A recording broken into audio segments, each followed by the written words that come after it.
I'm Zyja Love, and first off, I just want to say how much of an honor it is to be part of this event with just like the most amazing and refined people of the music industry. It's really an honor. So thank you for allowing us to be here for our school to be part of this event. So if it's not already easy to tell, I think Booker T is a very, very special place full of many young talents, and they're always being nurtured by our teachers here. And no matter where you go or who you meet, you're always going to be pushed to your limits because of everyone's very unique talents. And it's easy to say that I feel like I was one of the lucky ones. Most days I felt that I didn't really deserve to be in such a place. I came in not knowing how to read music or really anything that has to do with music. I grew up most of my life hardcore doing sports, soccer. So I just came in hoping that I could do music here and relying on my listening skills, just what I felt right and what I heard. But as soon as you walk into the school, you would always just see incredible artwork, graceful dancers, and music just always filling the hallways. And what has stuck with me the most that throughout my 4 years here is just the community built between these walls, the passion that all of the students have for their art, and most importantly, the hope that the teachers had in kids like me. They saw potential and they gave me a chance, and I'm so very lucky to this day to be where I am now. So no matter how you started, where you are now, every student will be challenged and stretched, therefore grow and eventually fly. So I hope you guys enjoy my song dedicated to the school and you guys. This is my song, We Will Fly.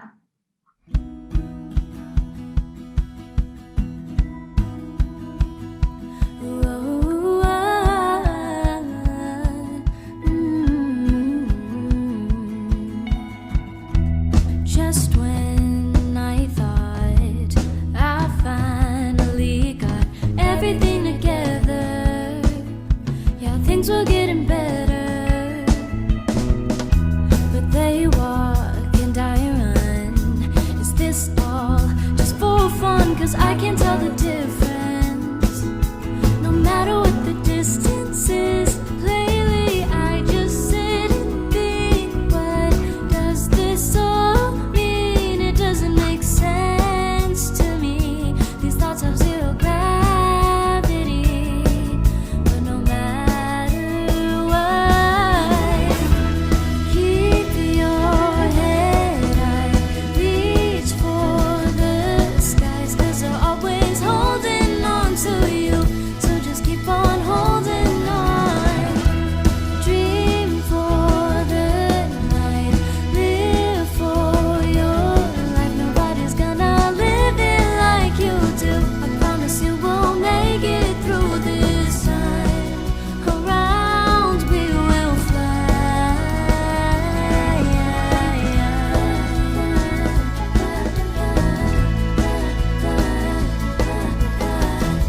Well, I wrote a letter to promise better, and I don't wanna break it now, 'cause I never had it all figured out. But you felt the tension, but you don't know what's coming tomorrow is hours away. And I promise it's worth the wait. I know that you sit and think, what does this all mean? It doesn't make sense to me. These thoughts have zero gravity. But no matter what, keep your head high, reach for the skies, 'cause they're always holding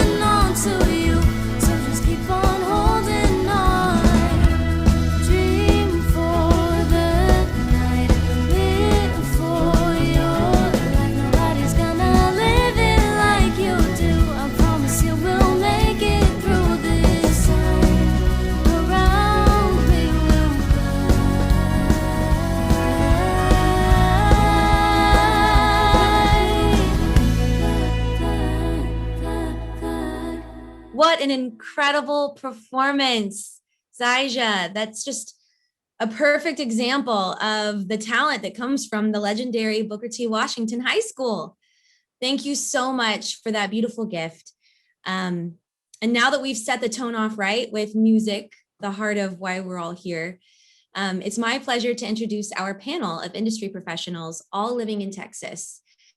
Bassist and founding member of Khruangbin, Laura Lee, Grammy-nominated recording engineer, Tim Palmer, Grammy nominee for Best Rap Song for Megan Thee Stallion's Savage, Bobby Sessions, top producer who's worked on many Grammy-nominated and winning records, S1. Check out your program book for their full bios, and we'll get to know more about them during the panel. And moderating our panel today is the wonderful Teresa Lavabrea. Teresa is one of the world's top music executives. Up until recently, Teresa was the head of music and A&R for Beyonce's Parkwood Entertainment, where she oversaw all the music company's operations and the label's artist roster, which includes her development of the two-time Grammy-nominated Chloe and Halle. Before joining Parkwood, Teresa spent 24 years at Sony Music as Senior VP of A&R for both Columbia and Jive, where she was consistently brought in to work directly with the artists on their projects. We are so lucky to have her. Teresa, take it away. Thanks, Christy. Thanks, Booker T. Washington. XYZSA, that performance was amazing. Oh my gosh, I don't want to forget to tell you how amazing that was when we start talking. Again, I have to say exactly what Christy said. It just goes to show what y'all are doing at the school and how fortunate, you are to have such a wonderful school. And we feel really fortunate to be here today to share our stories. So because y'all are part of such an amazing and creative school, I thought that we would talk about the creative process, because all of you are creatives, right? So I think to start off with, we're going to start with a question that came from the students directly, which was, this is directed, of course, at all of our panelists. Who were your influences, or who or what were your inspirations? And since a lot of the students that may be tuning in are seniors who are about to graduate, if y'all could also talk about how you got started and how did growing up in Texas influence you and your path. So we'll start with Laura. Laura? So I'm from Houston, and my band Khruangbin pretty much bangs on all the time about being from Houston and the diverse nature that the city brings, and how that's contributed to the sphere of influence of our band. I myself have a Mexican mom and a white dad. So I had a rock and roll dad and a mom who sort of in childhood listened to like Mexican boleros, like Trio de los Panchos and Edie Gourmet. I don't know if that rings a bell to anyone at all. But that was my childhood. And then through various sort of family situations and divorce, et cetera, from about 6 to 13, I lived in an all Black neighborhood, and I used to get my hair braided and watched a lot of BET while that was happening. So then I had that part of my life.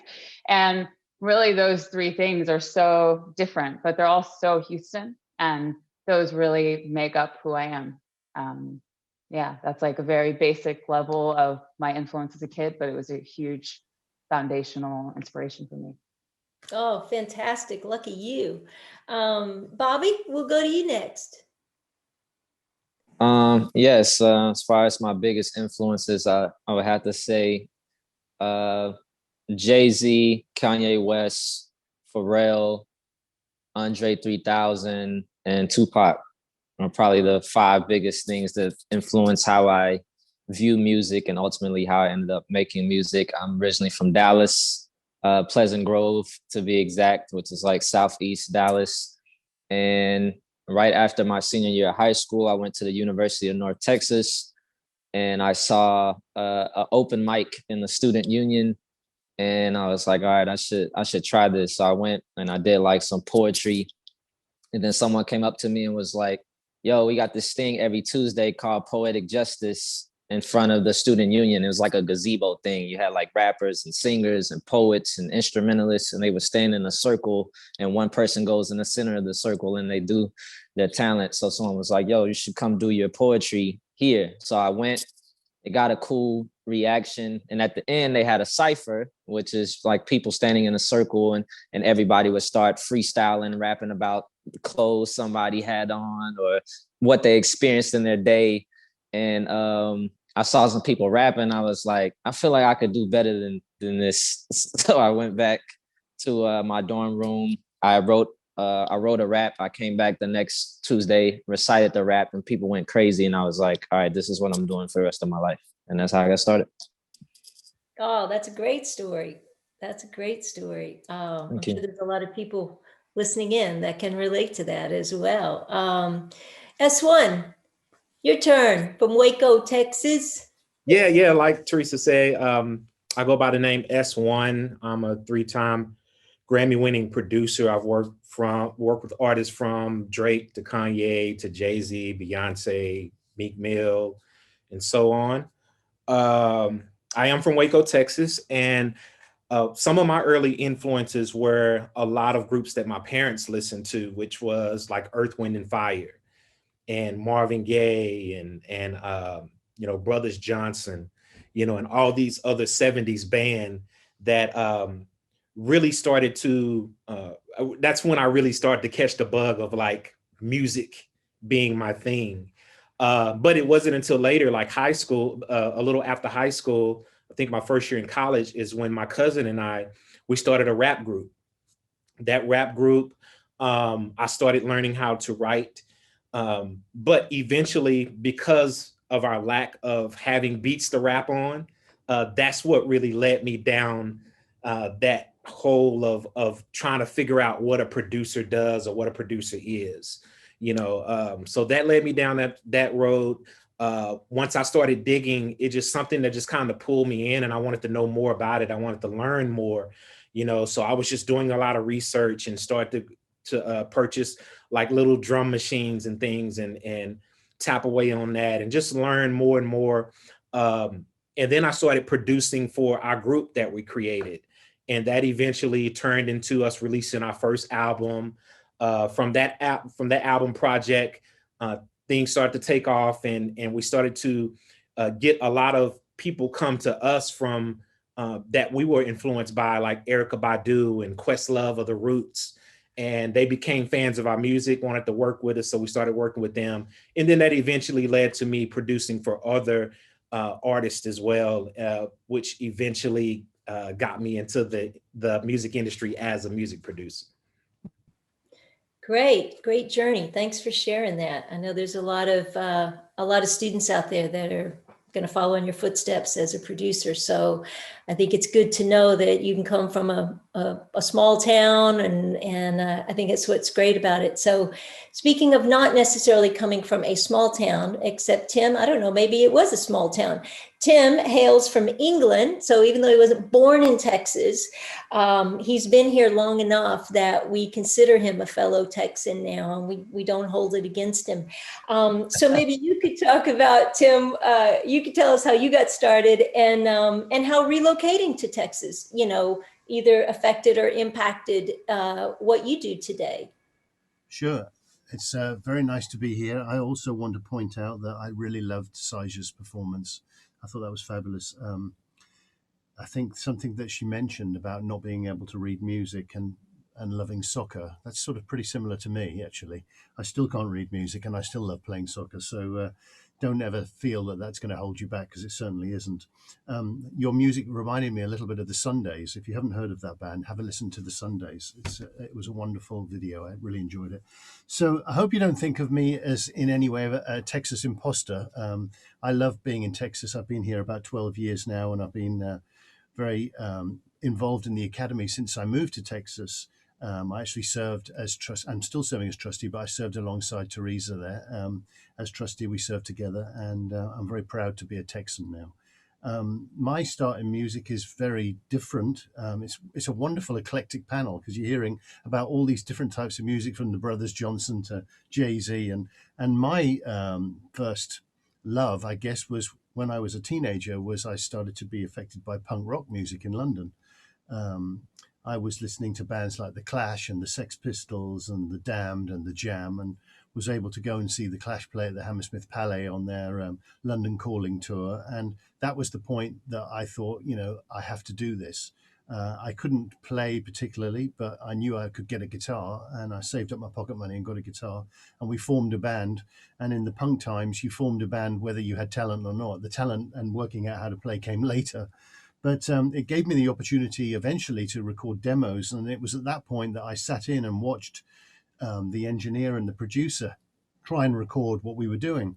And when I saw him and I sat at the mixing board, I knew that that was something that I really wanted to do. So when I left school, I was very fortunate to get a job in a recording studio. And back in those days, it was an apprenticeship. You didn't get the opportunity to go to school to learn about recording and producing. This is something that has happened in recent years. But back then, you basically got a job making tea and coffee. And I walked in on my very first day at the studio and was told to walk into Studio A and make tea and coffee for the artists that were in there. And very fortunately for me, the artist who asked me to make him a coffee was Stevie Wonder. So I knew I was off to an incredible start, and I was very blessed. And I worked with many great producers as an assistant. I assisted for a man called Rod Temperton, who wrote most of the Off the Wall album for Michael Jackson and Donna Summer, and he was an incredible vocal arranger. I assisted for all sorts of producers and engineers, and that's how I learned to do what I do.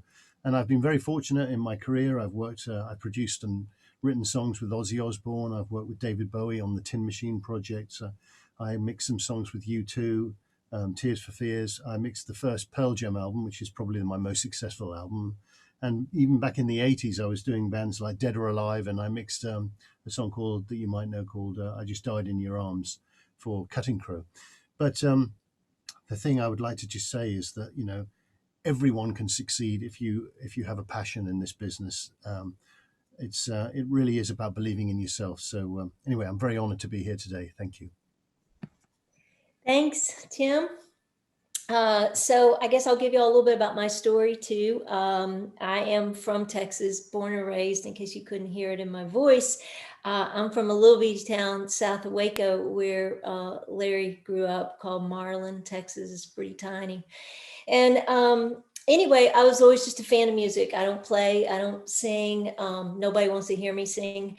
And anyway, but I just always grew up being a fan of music, all kinds of music. Growing up in a small town, I got a lot of influences. I was actually in the 70s, bused to Booker T. Washington School in my little small hometown. So it really opened up all of my influences for so many different types of music. And when I got out of school, I knew that I wanted to be involved with music, and I worked in clubs, I managed bands, I put on showcases. I remember when Deep Ellum was 3 spots, it was Theater Gallery, Prophet Bar, and Club Clearview. And we all lived down there, and we wanted to make a movement, and everybody just worked towards that. And so I eventually, I worked with bands. I did anything I could to just be involved with music, whether it was in the clubs recorded or it was with a band. And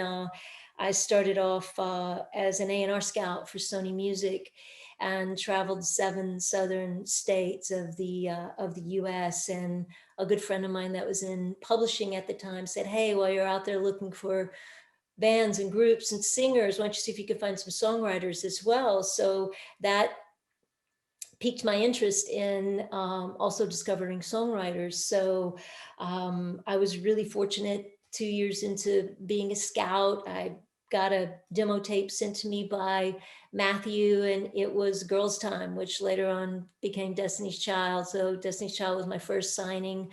And then later on, as I lived in Dallas, I It's also how I met Jessica Simpson, was through a teacher that I was teaching with at an art institute in Dallas. So I was at Columbia, then at Jive. I've been fortunate. I've worked with some amazing artists. Besides Destiny's Child and Beyonce and Jessica, I had the honor of working with Pink, working with the Backstreet Boys. I made Britney Spears' Toxic record. So I've just been so blessed throughout my career. And I never left Texas. I never moved. I just commuted back and forth and traveled back and forth and raised my kids here. So you don't have to leave Texas to have a successful career. I think that's what we're all saying here. So anyway, all right, let's get into talking about the creative process. As those of us on the panel here know, it all starts with a song. Whether it's a beat, a lyric, a melody, you gotta have a great song. You gotta have the makings of a great song. And we are so lucky today that we have some incredibly successful songwriters with us today that can talk about their process. So I'm going to start with Laura. Laura, I know that you and Khruangbin have been together as a band for so many years. So obviously y'all are familiar with each other, having been bandmates. So as songwriters, you've got that familiarity after being together for so many years and creating your music. Can you please share with us what y'all's creative process is like? Sure.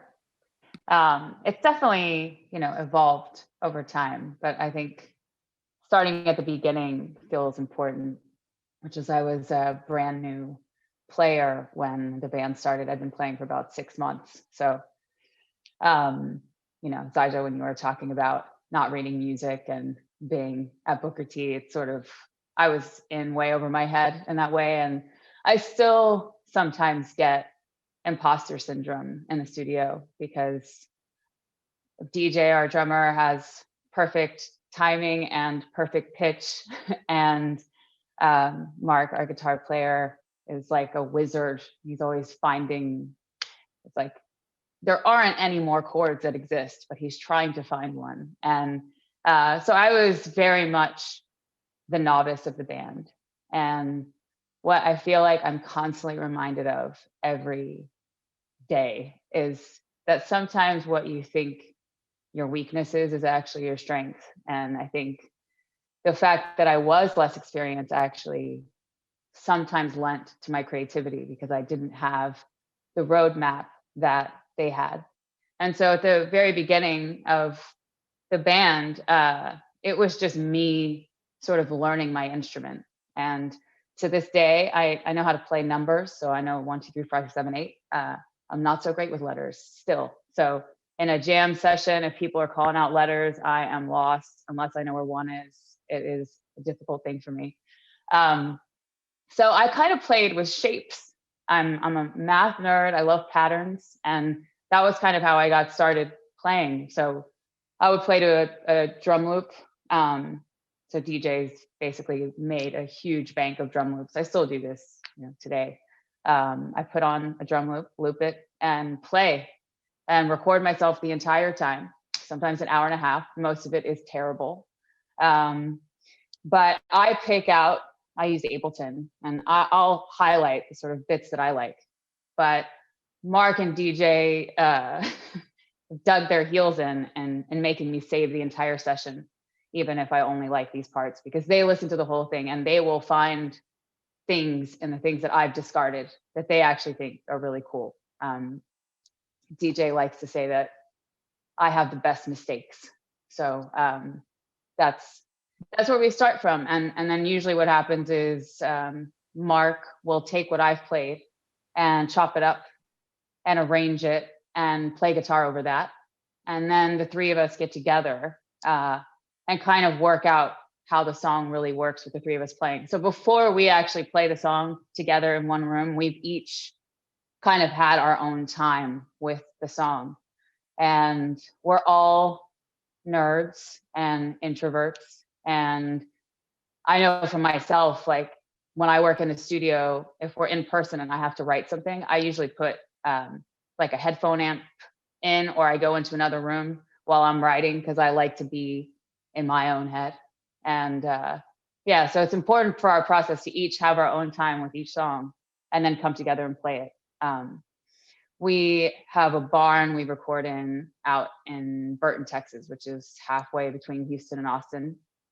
And when we go out there, it's like a sort of summer camp situation. And every album we've written in the session. So it's like this sort of thesis or the theme of the record ends up being what those 2 weeks or 3 weeks sounded like.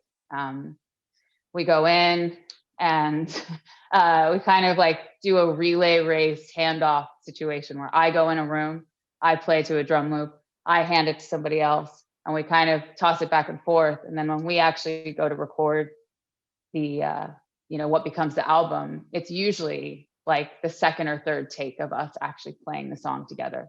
So it's important enough for our personal, band ethos that there's a freshness to the way the music sounds and feels. I think innocence and naivety sometimes can be lost in music, and we really try to capture that by making our creative process that way, if that makes sense. It does. It makes total sense. And that's to be, your music sounds like that. So that, I mean, I think we all get that from everything that y'all do. Thanks so much for sharing that. S1. So in a different scenario, not being being a producer, creating a track by yourself, a lot of times probably. Now. With the artists that you have worked with. In fact, you and I met when you first worked with Beyonce. So we've known each other a while, but I'd love if you could walk the students through your process of creating a track and, how different that is as opposed to what Laura just had. It's not different in some aspects. There's some things are going to be similar, but being a lone producer, maybe creating a track.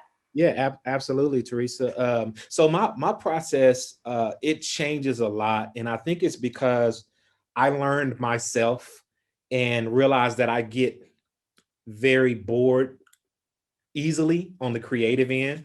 So I guess that's one of the reasons too. I literally use like any DAW. Like I'll jump in, I'll be in Ableton today and tomorrow. I'll jump in FL the next day. Then I'll go on my iPad and start creating on that. So I learned each DAW because one thing I noticed that I like to keep things fresh, very fresh. So that's one thing that allows me to keep everything fresh and new, because it's easy when I'm creating to get locked into a certain template. And it's like I know what to do and I'm doing everything, and then it's not fun anymore. So I have to keep the creative process fun. And just to add to that as well, any day could be a different start for me. I can turn my Moog or my synths on in the back and come up with the chord progressions first. Sometimes it may just be like some melodies, or I can pull the mic up sometime and just hum certain things and then use that voice clip and loop it and then start creating around that. And then also I work with incredible musicians here in Dallas, which is also fun. Having them come over and we just have jam sessions. And then after we have those sessions, I take certain parts and loop different sections and then create from that or manipulate the sounds from that. So there's not one set way to my creative process. It's just really at the end of the day, it's just making sure that I still have fun and enjoy the process. And that's when I'm at my best. I got you. Thank you. Bobby, again, first off, congratulations on your songwriting nomination for Savage with Megan and my girl B. Not to mention the other 2 Grammy nominations the song got for Best Rap Song and Best Rap Performance. If you would, tell us what it was like collaborating with these women and versus your process when it's just your artistry and you're making stuff for yourself. We'd love to hear both as songwriter and producer. Yes, so that's a great question. It's kind of the same process. I guess it just has different points of focus. So for example, imagination is your best friend. It's always your best friend. So, and I'm real big into manifestation and the law of attraction. And having certain thoughts in your mind and then holding them in your hand. So whether it's with Megan and Beyonce or for myself, it's really the same process, which is I'm trying to imagine, like if it's for myself, I'm imagining a greater version of myself in the future. And then I try my best to be present in the future. So imagine like if I told you to put your hand in a backpack and I want you to imagine 20 tarantulas crawling up your hand and your arms, people will start itching and they'll start twitching, even though there's not spiders actually crawling up their arm. They can be present and feel all the effects of it now. So if I'm with Megan, I'm like, I'll imagine being present in a car months from now, listening to this song on the radio. What does that song sound like when I'm present in that experience? What pocket is she in? What's the tone of voice that she's in? What is she talking about? And then I don't, even if I'm in a studio right now on March 4th, I write the song as if I'm in the car September 7th, listening to it, and they're saying this is the #1 song on the radio. I do the exact same thing with the process for me. I'll sit people in a room.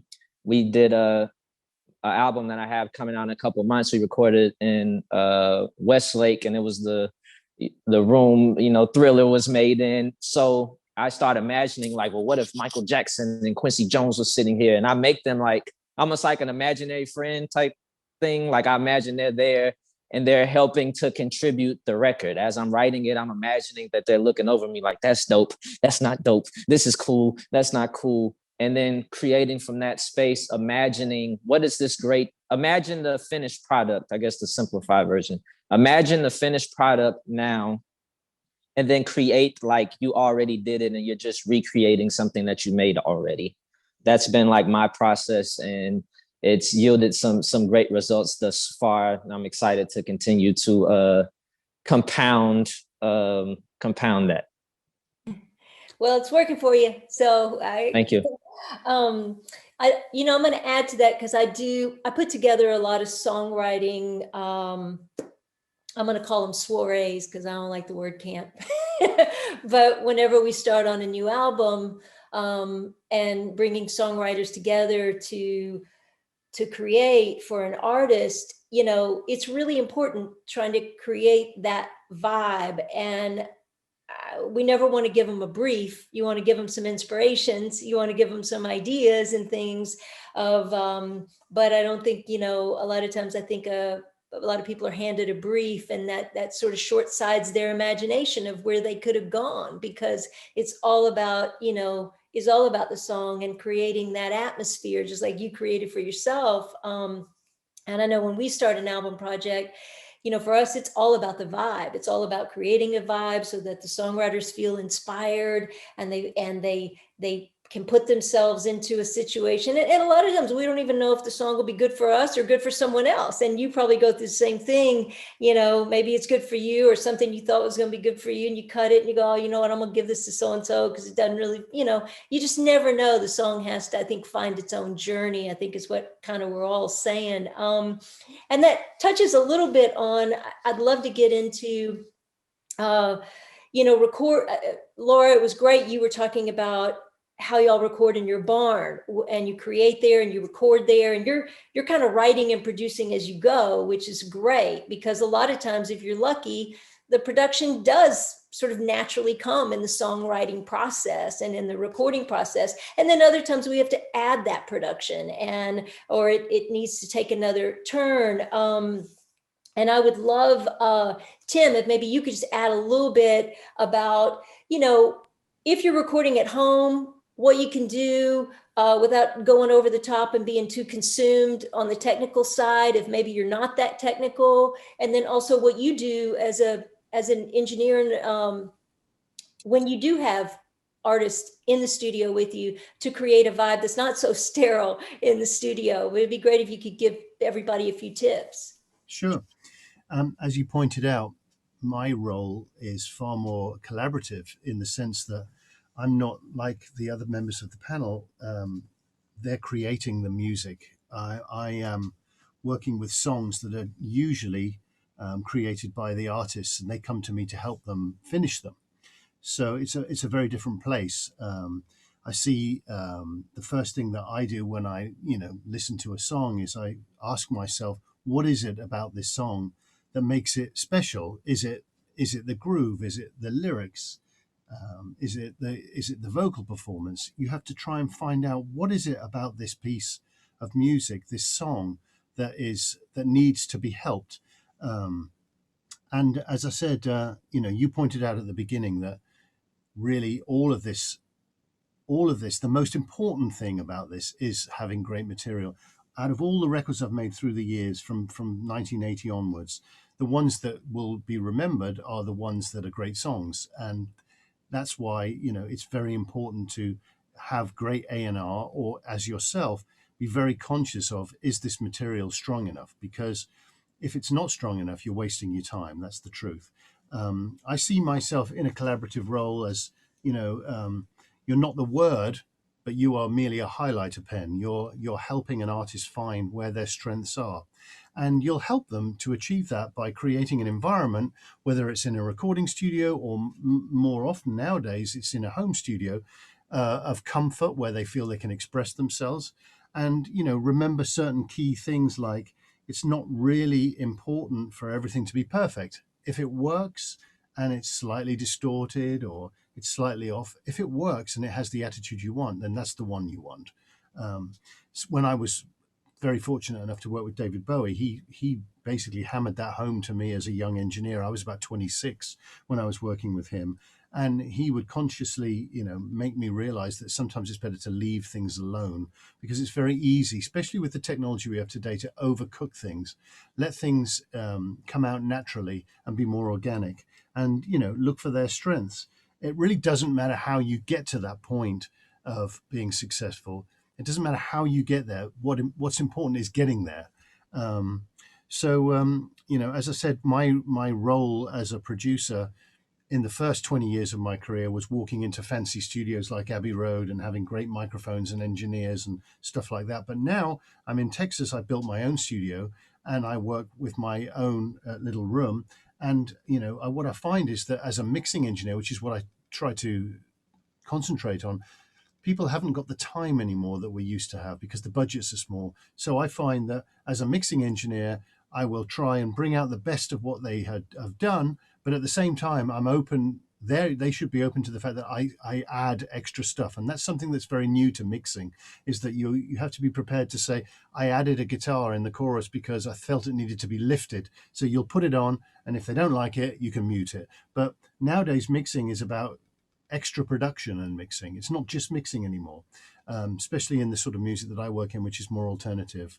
But it's a very different place to be in, I think, to be a co-producer or a mixer as opposed to the writer themselves.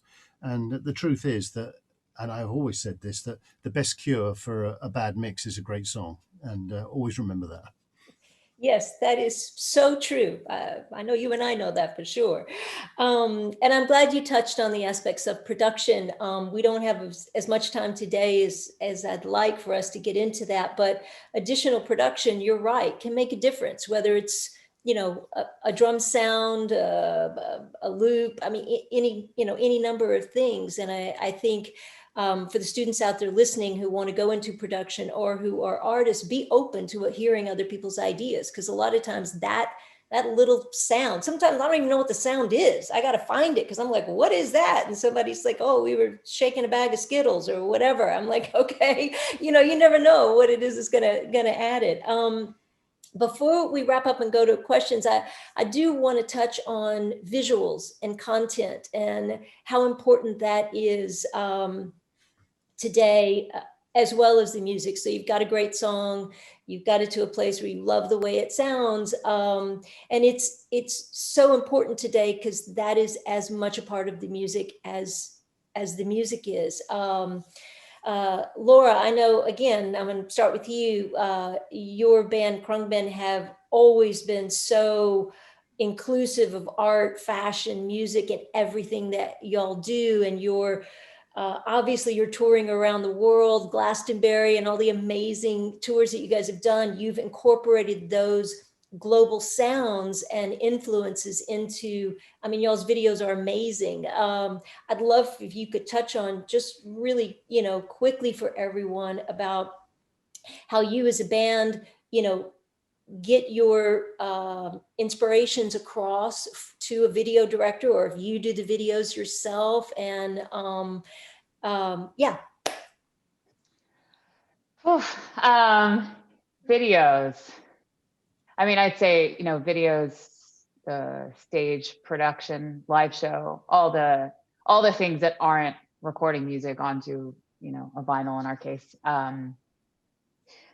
They are all still reflections of you. And I think for us, it's been really important to be as hands-on as possible with everything that we do. It means that it takes us longer, or we have to work harder.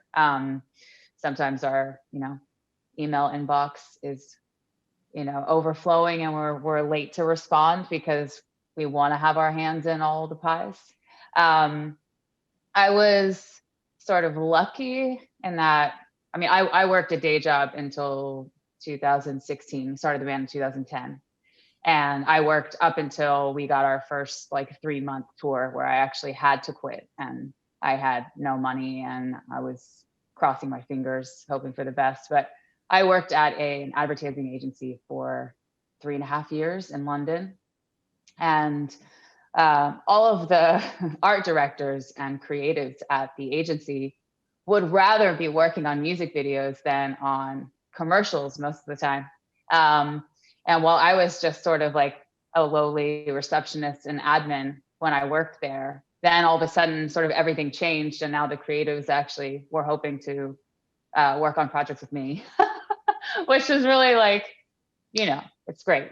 It's a fun thing to look back on. But I made a few really good friendships there.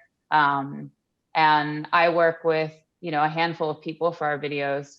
I usually have a sentiment going into it that I'm wanting to achieve with it.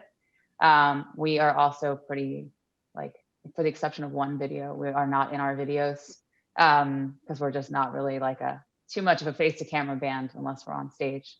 But yeah, I think it's really important. It's really easy for those aspects of your creative process to kind of be under the control of somebody else. And I think you can tell when an artist has had, when they've overseen all their projects, because it feels like them. And it's really important for us to try to make everything feel like us. And we've messed up along the way. And I've looked back and been like, not happening again, So yeah. Great, that's great. Thank you. So before, I got one more question I want to throw out before we go to the students' questions. So Bobby, you got I'm a King out now with Megan off of the upcoming Coming to America film, which I know we all can't wait to see. I would love it if you could maybe end our discussion here talking about, what it's like to create a song. Did you create it for the film? Did you have the film in mind, and what that was like working with a film in mind? Yes, great question. So that song wasn't an original song for the film. I got my first taste of that with, there was a film 3 years ago called The Hate U Give that was about police brutality that I ended up having the title track for. And that process is really, the process of making music for films bled over into me making music for even others or for an album, because it allows you to think bigger. A lot of the times, people that would describe themselves as a lyricist, or people that have a lot of pride in their pen, as great as that is, sometimes you can create art selfishly, where it's like you and a niche group of people, we all think this is dope, da-da-da. When you're making something for a film where the audience is going to be pretty diverse, is going to watch it, you have to be more, this balance of making the material more broad without sacrificing artistic integrity so it doesn't sound contrived and corny and things like that. So the process of making the song for Coming to America, they my manager had hit me and said they had interest in me making the song for the film.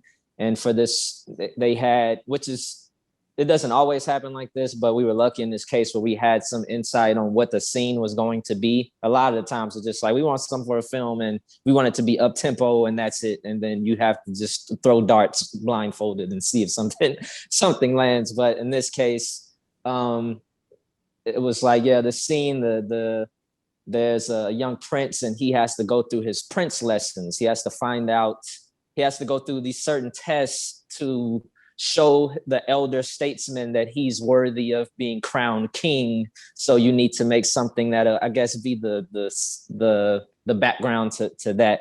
So I went to my producer and engineer. His name is AJ Ruined My Record. He actually enhances records, but he goes by AJ Ruined My Record. And I was like, yo, I need something like, imagine like a crowning ceremony in a royal palace. I need what's gonna be what's the ambiance of that? If you saw people dancing in your head, back to that visualization technique, you saw people dancing and you saw someone being crowned king and everybody celebrating. What's the music to that? And then he took that very random information and then he made his half of the beat. He sent it off to this guy in Atlanta that's a frequent collaborator of his named Blessed. He did like the other half of the beat, sent it back. And I was like, oh, this is perfect. So I went, I did the verses, I did the hook, repeats, I'm a king. It's like an affirmation. You're just saying it over and over and you're feeling that royal regal vibe. And then because of COVID, a lot of the theatrical releases in the US, obviously it came to a halt. So Amazon acquired the film and we all knew, okay, everybody's going to be, the movie theater is now the living room. So it's like, okay, what can we do to make this bigger? And then they was like, yeah, Megan is interested in hopping on. And I was like, what? And it's like, yeah. And so Megan texted me and was like, yo, I'm listening to it now, doing my verse. And then I got her verse back and I was like, this is incredible because now there is no kingdom with just a king. You need a king and a queen. And she really completed the kingdom in that way. And they actually had a virtual premiere of the movie last night where you see how it's integrated into the film and it's pretty special. And I would say in general, when you're making movies for a film, think big, think as big as you possibly can. They try to get you to think in like a or space. So it's like, if you're going to make something that's broad, that's going to touch a lot of people from a lot of different backgrounds, that means it has to be corny or it has to be contrived and cheesy in order to be, vague enough that anybody can hear it and identify with it. But there's a way to still keep the artistic integrity high, still keep the quality high and reach a lot of people as opposed to or. So just think just as big as you can. Think there's a lot of different people from different continents, different backgrounds, a lot of differences, but what's something that can bring all of those people together and something they can all embrace. Bravo. That's my thoughts, and I'm sure everybody else is on the panel as well. It's great when you can bring a song to a film and it really creates that energy as opposed to just being background. Like you said, that's kind of what they're looking for, but it can be more. So, well, we all can't wait to hear it. All right, I know we could talk all day. We're going to jump into questions from the students. Our first student up is Ryan. Hi. Make sure you're unmuted. Okay, sorry. Hi, Dee. How are you? My first question is, one of our school mottos is cultivating risk-taking. And with that, what do you guys do to stay authentic and true to yourselves when things get hard? So. Well, that's a really good question because we've all been in that hot seat. That's for sure. Who wants to take that one? Well, I'll start out. Okay. That's a great question, Ryan. I would say for me personally, it involves me keeping myself around the right people, which is family and people that are close to me. Because it's funny because like being in this industry, you come across so many people, so many different personalities, so many different people, good and bad energy. So the balance for me is making sure that I'm always in the presence of great people, my family that's going to give me the right things to say. They're going to motivate me. They're going to encourage me when I need it. And I think that's just very important to always have that balance, because it's so easy to get caught up in the lights and the fame, or, oh, I'm working with this person or this person. But if you don't have that balance to kind of keep you grounded and keep you solid, then you can easily get lost in it. So yeah, that's what I do, is just make sure I'm surrounded by other great minded and great loving individuals. That's so true. Thanks so much, Larry. I'll add, I know every artist I've worked with, and myself included, if we didn't take risk, we wouldn't be where we were. Because there's, you have to take risks to break the mold. You have to take risk to create something new, because you don't want to do what's already been done. You're trying to create something new, and you're trying to be fresh, and you're trying to be relevant for a really long time. And that doesn't come without risk. And as Larry said, it's, the people around you keep you grounded. And, if you're doing the right thing, it helps you jump off the cliff for sure. Anybody else? Laura, you want to add? Yeah, I do. It's so hard to stay true to yourself. And that's like the ultimate thing that we do as artists. We're trying to always express that thing or find that thing. And it gets more complicated, because first you're just making those decisions musically, and then it's all these things. And I know for us, we toured like incessantly for a few years, and we were saying yes to everything because that's what you do. And then you realize, actually, is this a show that is important for us to do? Or are we just afraid that if we don't take it, something bad will happen? And like, you get into all of those things. But I found that there are two questions or two sort of statements that I use to make sure that I'm trusting my gut. And one of them is, if it's not a yes, then it's probably a no. And if there is no question, the answer is yes. And it will make sense when you get to those points. Excellent, excellent. All right, Ryan, thank you so much. We're all. going to move on to Corday. I hope I'm pronouncing your name correctly. What's your question? Hi. Hello. Hello. Hey, how you doing? I'm great. How are you guys? We're Okay, great, thank you. My question is, what would you say to an aspiring artist that is becoming discouraged in channeling and tapping into their creativity? Okay, Bobby, you want to take Yeah. that? Yes. So this is where I guess it gets kind of complicated, because you have every creative, you have like a tennis match that goes on in your head. On one side of the net, you have the version of yourself that's trying to be the highest version of yourself, so to speak. And then you have the version of yourself that is discouraging, and it's hard to differentiate which voice to listen to and which voice is real. So the best thing is, and this is a training, but training yourself on what thoughts and emotions that you identify with and that you're attached to. So a lot of times creatives are super hard on themselves, because a lot of the discouragement is attached to accomplishing something by a certain time. So you leave school, you're 17, 18, you're like, okay, I'm dope, me and my friends are dope, this music sounds good, or this art sounds good, or the videos we make are dope, and we're gonna be on top of the world, and we're gonna win a Grammy at 23.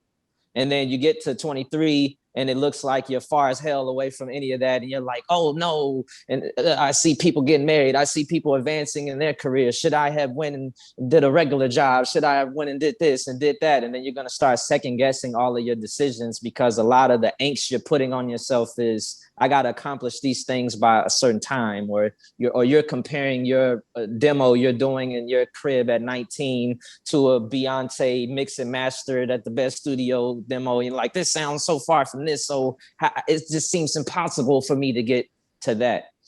The best thing you can do, if you really love this, do it and not have any outside really expectations. You can have your aspirations of what you want to accomplish, but it has to, as long as you keep the mentality of I get to make art, I get to come in and record, I get to paint, I get to do this, as opposed to I got to make this song to get out of this situation and this situation. It's allowing a lot of thinking and overthinking to penetrate or to dilute the purity of why you fell in love and why you wanted to do this to begin with. And I think continuing to make art and be creative from that pure place and managing your expectations, just do it because you love to do it. And I think that leads to people being able to listen or see and identify the purity in your art, which allows them to gravitate to it, which allows you to build a base and allow you to be able to have a successful and sustainable career, because everybody can identify with the purity of your art. I know with Laura, she just said, "If There's No Question," which by the way is my favorite song from y'all ever, off y'all's last album. I listened to that shit. Oh, I'm sorry. I don't know if I could, because I listen to that. I listen to that song a lot because it just makes me feel good, and it's just making yourself feel good, not having those outside expectations, whether it's expectations that your parents or someone is putting on you, like you need to be here by here, or you need to accomplish this by this, and then we'll view you like you're successful. You define success for yourself, and success for me is waking up doing what you love to do every day, whether you make $1 million or you don't get a dime, because as long as you're happy and you feel like your purpose is being fulfilled by doing what you love to do, that is success. And that ultimately will allow you to feel at peace when you're staring at the rent that's due next month, or the bills that are piling up, and things of that nature. I also think that, you know, believing in yourself, as we were just saying, is so important, because if you don't believe in yourself, no one else is going to believe in you. So if you're going to start living your life around fear of failing, there's something that we mentioned, and second guessing yourself, it's a little bit, I always think of it a little bit like sport. When you watch a great sports team, when they go onto the back foot, suddenly the team starts to crumble, because once the brain starts kicking in, the creative side just, it crumbles right in front of you. You can see it. As soon as you start putting that doubt into your own head, it's not going to work. So be confident, enjoy what you do, and just believe in yourself. Great advice, guys. Yeah, if you're not afraid, it's probably not worth it. And you're going to fail. We all have, and we learned from it, and we had bigger successes because it taught us we needed to, you know, readjust, or we needed to make a little twitch here or there. So don't be afraid of that. Yeah. Thank you so much, Corday. Okay, next up is Zyja, who performed. We heard her song earlier. Hey, Zyja, welcome. What's your question? My question was, so as a songwriter or a producer, when you're working with other artists or collaborating, what is the most challenging thing for you, or what are some tips to keep in mind? I'll say one quick thing on that, is that if you're collaborating and you're working with someone else, always remember that you're aiming to make something really special. And to get to that point where something works and is special, there's more than one way to do that. So always have an open mind and keep your ego in check, in the sense of, you may have one idea you think will work well to lift this chorus, but maybe there's another way as well. So always be aware of, you know, the fact that there's more than one way to achieve that, and keep an open mind. Yeah, I would like to add of keeping whatever y'all are making, that needs to be the priority, and y'all are beneath what you are trying to make. A lot of times when you're collaborating with someone, there's either like an ego competition of like, well, I came up with this part, or I came up with this part, and we're all trying to own it. Or there's like a humble competition, like, well, what do you think? What do you think? What do you think? And like, no one's getting anything done because you're so scared of stepping on each other's toes that there's no movement at all. And we're both just kind of just standing here. I think before you even start collaborating with someone, especially if it's someone new, it's best to just, like, if I have a session that's 8 hours, I may spend the first 5 or 6 hours talking with the person. Or we're just talking about life. We're talking about things that's going on, the world, and we build a level of comfort with each other. And then next thing you know, an hour or two later, we have a whole song, because we didn't intentionally try to remove the egos out the door, or try to be overly humble with each other. We just became cool, where we didn't have to intentionally think about checking egos. We just were cool, and then we became one before we made a record, and then a record manifests itself out of the natural chemistry between the 2, 3, 4, 5, or 6 people. Absolutely. That's so true. The song usually gets written in about 30 minutes. Like once you get all that out of the way, like people will tell you like the biggest hits came together in like, 30 minutes, 45 minutes, an hour for sure. Oh, thank you, Zaija. Great question. And again, we loved your song. Thank you so much for sharing it with us today. All right, Jonathan, what's your question? Hello. Hey, how you doing? Good.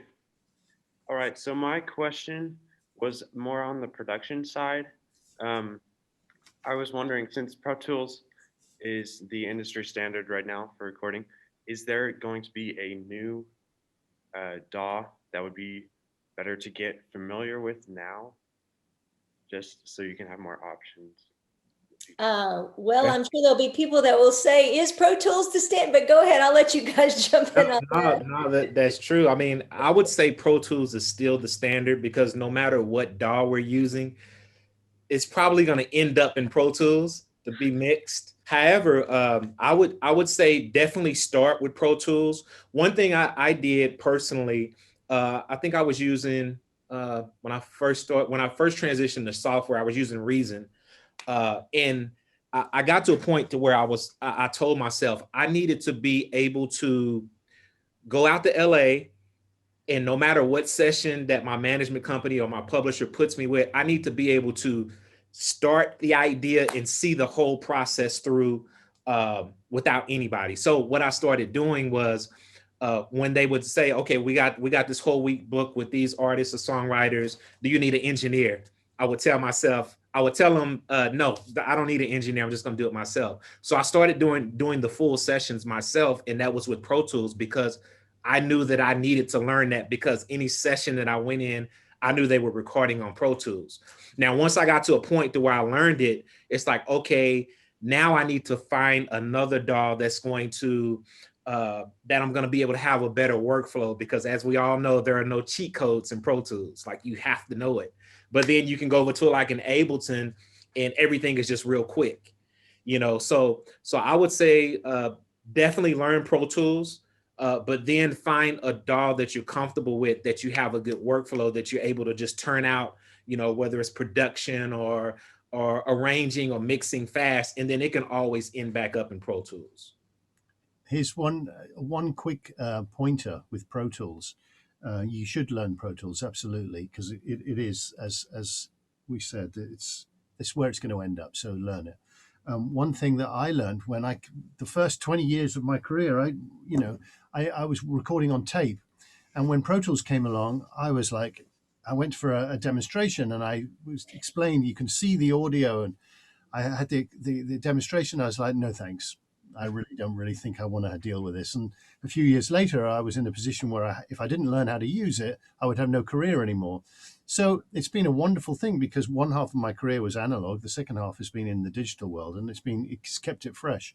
But one thing that I would give you as a take from the old ways is when you're mixing, you're using your eyes way too much. Music is about being able to listen to something with your ears, not your eyes, because no one else is going to see it, right? So when you're mixing, don't be afraid to switch off the monitor. Turn it off. You're not your audio monitors, but your screen. Switch off the screen and just listen, because it's amazing how much better it sounds when you're just listening to the music. And it's almost as if there's more energy given to your ears when your eyes aren't working, which sort of maybe explains why people like Stevie Wonder are just so incredible, because they're not using any of that energy on their eyes. It's all in their ears and their feel. And so don't forget to switch the monitor off. That's just one small thing from the old to the new. That's great advice. Thanks. Thank you, guys. And thanks for your question, Jonathan.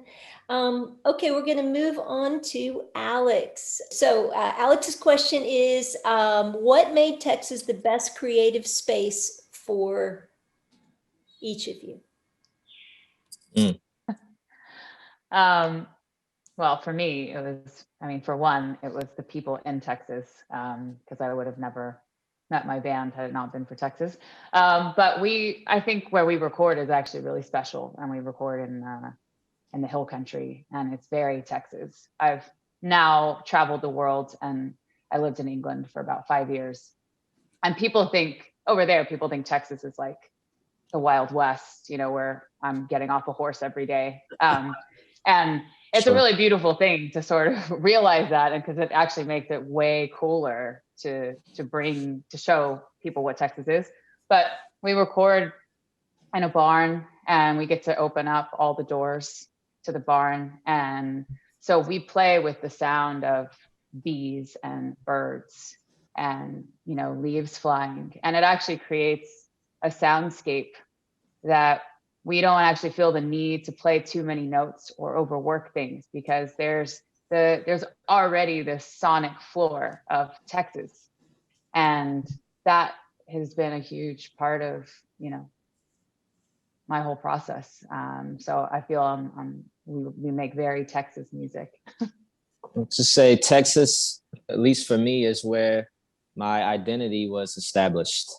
My creative makeup, genetic makeup is all established here in Texas. And I think being a Texan, we have a unique experience with the world, especially, when you leave and everybody thinks, riding cowboys, or I have a Dallas Cowboy tattoo on my butt cheek, or something just super random like that. There's you're able, when you leave, to surprise people. So if I go and I record music in LA or New York or somewhere like that, I don't turn the Texas off. I bring Texas to LA. I bring Texas to New York.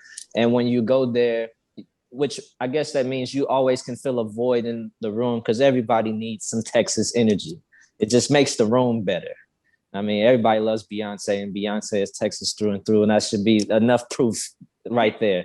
So, but yeah, there's always a need for our energy because our experiences are unique. And I think there's always room to interject that in several different creative spaces while you're here or when you're somewhere else. You are you, and you are unique. And since there's no one else like you and you're from Texas, that's something to embrace. And if you were anywhere else, you wouldn't be the creative being that you are now, that allowed you to be in a great and creative school that you're in right now. Great answer. Thanks, everybody. Thank you, Alex, for the question.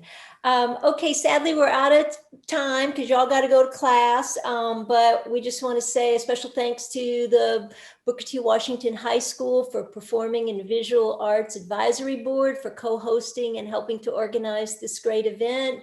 We want to thank again XYZSA for her song and the performance, and all the musicians and the creative team that helped pull the video and the song together, and all of the Booker T. Washington students who had great questions throughout the panel, and of course our great panelists, Laura, Tim, S1, and Bobby. And just a reminder that Grammy Career Day Track 2 is going to take place on April 8th. The panel will be called Artist as Activist, and it will include the diversity, equity, and inclusion expert, Valicia Butterfield-Jones, the Grammy-nominated rapper Bun B, and activist Nadia from Pussy Riot. So don't forget to join in for that. And until then, good luck, keep it up. We can't wait to see y'all sitting next to us at the Grammys in a couple of years. Bye, everybody.